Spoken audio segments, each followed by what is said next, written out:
all of you. Welcome to my small YouTube channel again. So today guys, nakadalikit ko magluto ng I will cook ampalaya with egg.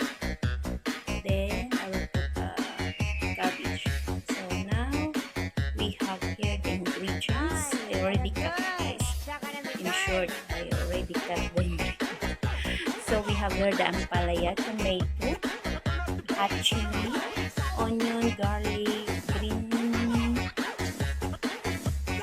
green leaves of onions. So we have also the cabbage. So now let's start. Lagyan natin ng we will put olive oil. Garlic.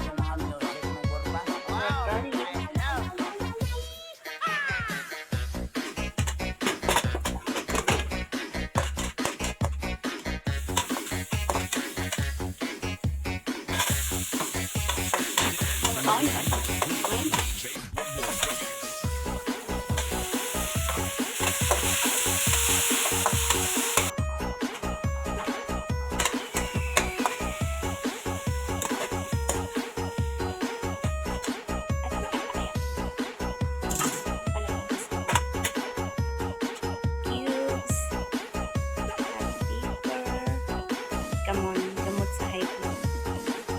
Powder. Soya sauce.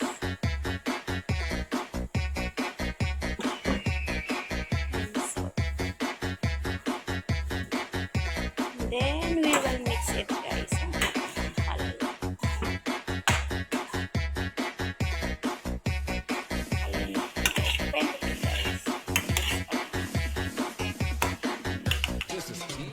And na guys, yung ampalaya natin guys. So, in repolyo. Para marami-rami yung gulay natin guys. Kasi marami kami doon magkakain. So, yun yung repolyo natin.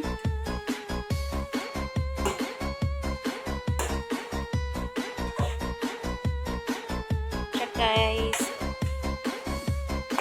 Little bit more. Tapos, ampalaya.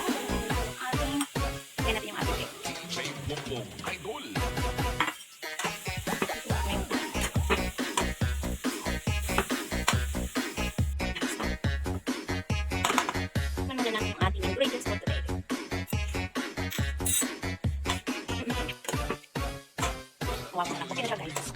Mahanghang na maasim na ano yung mapait. Ang sarap. Na guys, yung ating ulam for today.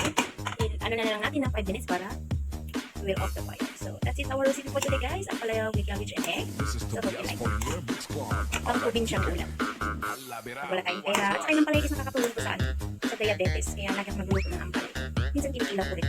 Kasi parang may sugar. Sugar. Ayan guys. So guys, ating luto na siya. Lagyan natin sa iya. Patayin natin yung fire. Ilalagay na natin siya sa huwag ng paunan. Kasi doon kami kakain sa kabila guys. Then guys, luto na. Dadalhin natin siya sa kabila. Kasi doon kami kakain. Panangalihan lalakad.